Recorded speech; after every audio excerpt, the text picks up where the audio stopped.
Shalom, selamat pagi jemaat Tuhan.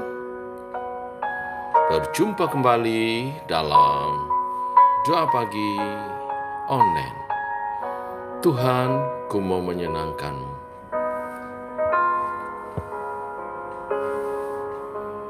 Tuhan, ku mau menyenangkanmu. Tuhan, bentuklah hati ini jadi bencana untuk hormat-Mu, cemerlang bagai emas murni. Tuhan, ku serahkan hatiku, semua ku berikan padamu. Kuduskan hingga tulus selalu, agar aku menyenangkan-Mu.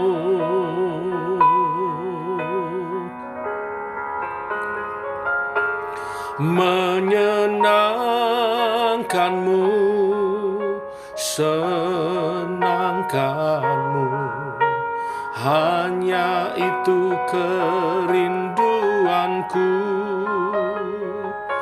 Menyenangkan-Mu, senangkan hatimu, hanya itu kerinduanku.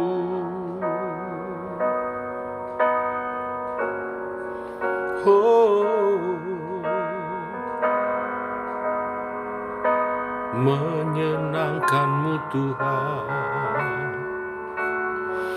Tuhan, ku serahkan hatiku, semua ku berikan padamu. Kuduskan hingga tulus selalu, agar aku menyenangkan-Mu.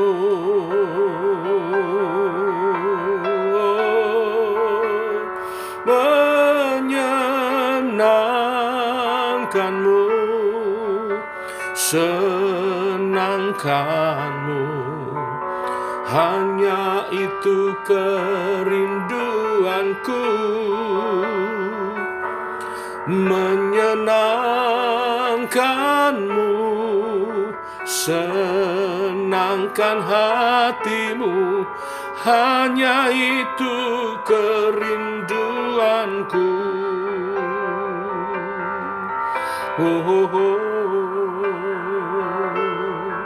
Menyenangkan-Mu, senangkan-Mu, hanya itu kerinduanku. Menyenangkan-Mu, senangkan hatimu, hanya itu kerinduanku.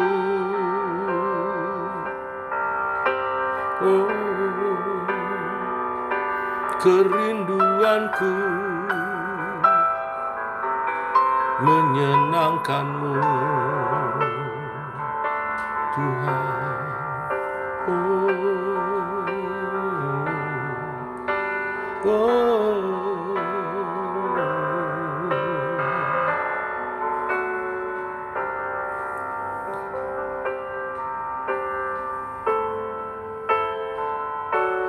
Menyenangkan-Mu, senangkan-Mu, hanya itu kerinduanku. Menyenangkan-Mu, senangkan hatimu, hanya itu kerinduanku. hanya itu kerinduanku. Hanya itu kerinduanku.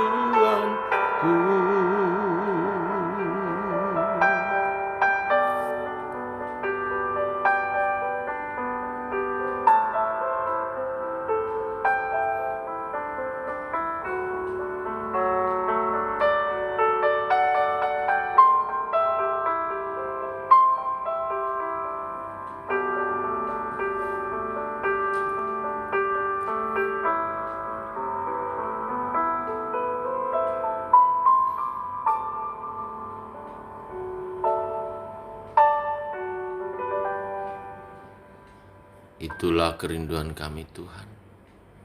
Seperti indahnya musik, kami rindu menyenangkan hati Tuhan. Bimbing kami hidup memuliakan Tuhan oleh kebenaran firman yang sebentar kami renungkan dalam nama Tuhan Yesus Kristus. Amin. Bapak Ibu, kita lanjutkan renungan firman Tuhan pada pagi hari ini, Kejadian pasal 6 ayat 1-8. Demikian firman Tuhan. Ketika manusia itu mulai bertambah banyak jumlahnya di muka bumi, dan bagi mereka lahir anak-anak perempuan, maka anak-anak Allah melihat bahwa anak-anak perempuan manusia itu cantik-cantik. Lalu mereka mengambil istri dari antara perempuan-perempuan itu, siapa saja yang disukai mereka. Berfirmanlah Tuhan, Rohku tidak akan selama-lamanya tinggal di dalam manusia, karena manusia itu adalah daging. Tetapi umurnya akan 120 tahun saja. Pada waktu itu orang-orang raksasa ada di bumi, dan juga pada waktu sesudahnya, ketika anak-anak Allah menghampiri anak-anak perempuan manusia, dan perempuan-perempuan itu melahirkan anak bagi mereka. Inilah orang-orang yang gagah perkasa di zaman purbakala, orang-orang yang kenamaan. Ketika dilihat Tuhan bahwa kejahatan manusia besar di bumi, dan bahwa segala kecenderungan hatinya selalu membuahkan kejahatan semata-mata, maka menyesallah Tuhan bahwa Ia telah menjadikan manusia di bumi, dan hal itu memilukan hatinya. Berfirmanlah Tuhan, Aku akan menghapuskan manusia yang telah kuciptakan itu dari muka bumi, baik manusia maupun hewan dan binatang-binatang melata dan burung-burung di udara, sebab Aku menyesal bahwa Aku telah menjadikan mereka. Tetapi Nuh mendapat kasih karunia di mata Tuhan.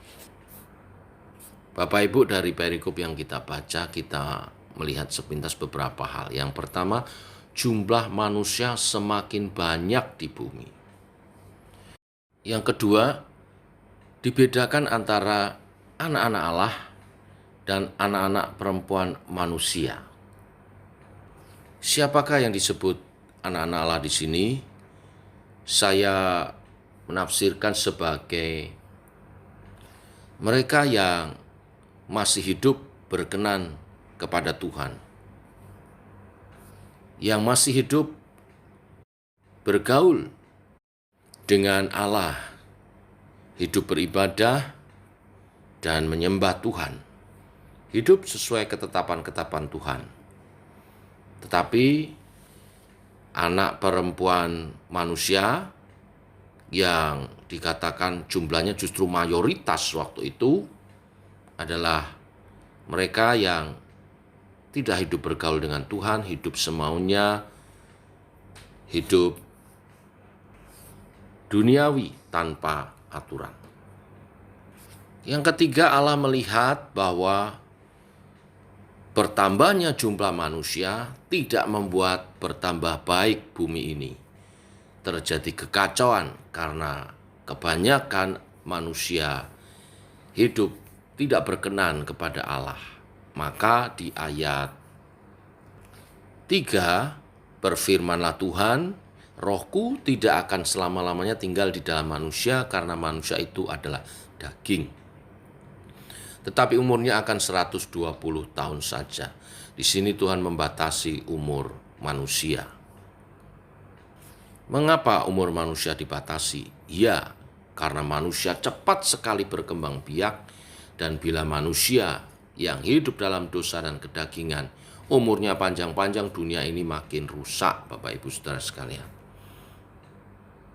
Ditambah lagi di ayat 4, lahirlah anak-anak manusia yang gagah perkasa, tetapi tidak rohani.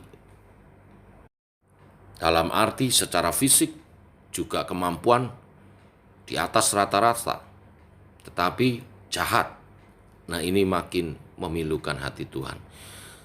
2 kali dikatakan Tuhan menyesal. Bukan berarti Tuhan menyesal karena ciptaannya tidak sempurna. Oh, manusia diciptakan sempurna. Tuhan menyesal diartikan sebagai hal yang menyedihkan hati Tuhan. Kehidupan manusia yang dalam dosa itu dan bertambah banyak, itu menyedihkan hati Tuhan. Berbagai kebaikan dan kesempatan yang Tuhan berikan selama manusia hidup, tetapi ditanggapi dengan keliru. Manusia lebih memilih hidup dalam kebebasan keduniawian, tidak memperhatikan Tuhan lagi. Hal itu membuat Tuhan sedih karena manusia telah melakukan kejahatan. Seharusnya manusia bersyukur kepada Tuhan, bukan melakukan berbagai kejahatan. Seharusnya manusia beribadah dan menyembah Tuhan, bukan hidup semaunya sendiri. Yang keempat, dalam rangka mengembalikan kembali semula. Saat penciptaan itu diciptakan baik keadaannya. Bahkan ketika menciptakan manusia, Tuhan berkata sungguh sangat baik. Ingin Tuhan mengembalikan dengan membinasakan ciptaannya. Apakah semua akan dihapus? Ternyata tidak, Bapak Ibu. Ada seorang yang bernama Nuh yang dikatakan di ayat 8 mendapat kasih karunia di mata Tuhan. Keberadaan Nuh yang hidup takut akan Allah menunjukkan bahwa bukan Tuhan salah menciptakan manusia, tetapi pilihan setiap pribadi manusialah yang menyimpang dari rancangan Tuhan, yang mendukakan, menyedihkan hati Tuhan. Dari sekian banyak manusia di bumi, ternyata ada satu orang benar yang tidak membuat Tuhan sedih, yaitu Nuh. Inilah berita firman hari ini.